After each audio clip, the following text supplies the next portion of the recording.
तो नमस्कार दोस्तों, आज Aditya Birla fashion and retail limited company ने अपने क्वार्टर 2 के रिजल्ट्स को पब्लिश कर दिया है।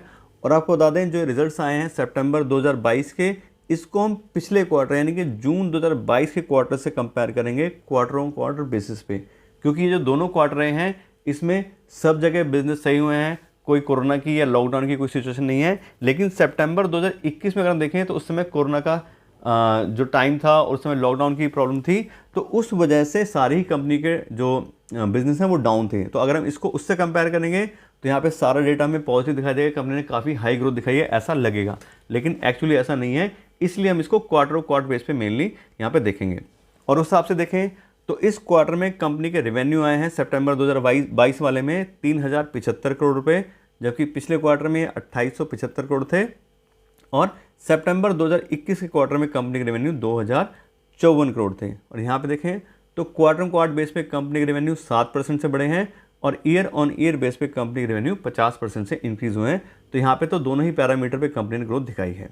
उसके बाद बात करें कंपनी के ऑपरेटिंग प्रॉफिट की, तो इस क्वार्टर में कंपनी का ऑपरेटिंग प्रॉफिट आया है 396 करोड़ रुपये का, जबकि पिछले क्वार्टर में 468 करोड़ था। और पिछले साल के सितंबर 2021 के क्वार्टर में कंपनी का ऑपरेटिंग प्रॉफिट 313 करोड़ था। और यहाँ देखें तो क्वार्टर बेस पे कंपनी का ऑपरेटिंग प्रॉफिट 15% से कम हुआ है। ऐसी बात करें कंपनी के ऑपरेटिंग प्रॉफिट मार्जिन की, तो इस क्वार्टर में कंपनी के ऑपरेटिंग प्रॉफिट मार्जिन आए हैं 13% के, जबकि पिछले क्वार्टर में 16% थे। और पिछले साल के सितंबर 2021 के क्वार्टर में कंपनी के ऑपरेटिंग प्रॉफिट मार्जिन 15% थे। और यहाँ पे देखें तो क्वार्टर बेस पे कंपनी के ऑपरेटिंग प्रॉफिट मार्जिन 3% कम हुए हैं और ईयर ऑन ईयर बेसिस पे भी इसमें 2% की गिरावट आई है। तो यहाँ देखिए तो दोनों ही पैरामीटर पे कंपनी के ऑपरेटिंग प्रॉफिट मार्जिन में गिरावट आई है।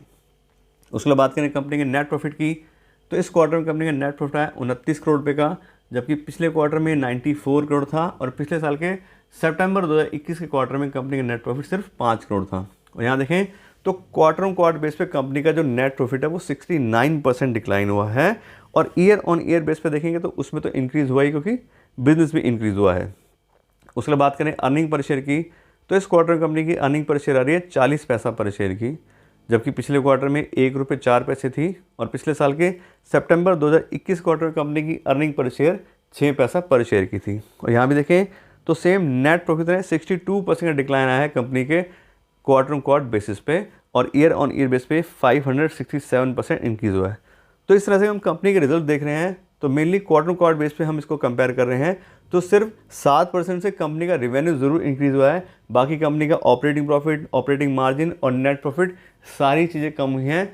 तो उस हिसाब से देखें तो कंपनी ने इस क्वार्टर में हमें ग्रोथ नहीं दिखाई है, बल्कि कंपनी के प्रॉफिट्स और मार्जिन कम ही हुए हैं। और अब हम बात करते हैं कंपनी के शेयर प्राइस की और कंपनी की वैल्यूएशन के पॉइंट ऑफ व्यू से। तो आज की डेट में कंपनी का शेयर प्राइस आ रहा है 329 रुपये पर शेयर का, और कंपनी की प्राइस बाय अर्निंग चल रही है 91 की। तो 91 की पीवाई के हिसाब से देखें तो काफ़ी हाई ओवर वैल्यूड कंपनी है। और साथ साथ हमने इसको डिस्काउंटेड कैश फ्लो एनालिसिस हिसाब से भी हमने जज किया है। तो जो company free cash flow generate कर पा रही है उसके हिसाब से कंपनी ये फेयर वैल्यू पे आ रही है। तो उस हिसाब से देखें तो पी बाई और जो डिस्काउंट कैश फ्लो एनालिसिस दोनों का मिक्स कर दें तो कंपनी ओवर वैल्यूएशन में ही आएगी एक तरीके से। और साथ साथ कंपनी का क्वार्टर भी अच्छा नहीं गया है। तो अगर आपने ऑलरेडी इस कंपनी में इन्वेस्ट किया है तो मेरे हिसाब से बिल्कुल आपको रीबैलेंसिंग के लिए सोचना चाहिए। और आप देखिए कितना पैसा आपने इन्वेस्ट किया अपने पोर्टफोलियो का, उस हिसाब से आप इसमें थोड़ा प्रॉफिट ले करके अगर चाहें तो निकल भी सकते हैं। और नया पैसे की बात करें तो अभी इस सेक्टर में खास कर देखें तो कुछ आगे जल्दी से चेंजेस होने वाले नहीं है, अभी डाउन ही रहने वाली है इकोनॉमी। तो नया पैसा डाल के भी हमें, मुझे लगता है कि बहुत ज़्यादा अभी हमें इसमें पैसा इन्वेस्ट करना चाहिए। तो आज के लिए इतना ही रखते हैं। Thank you so much.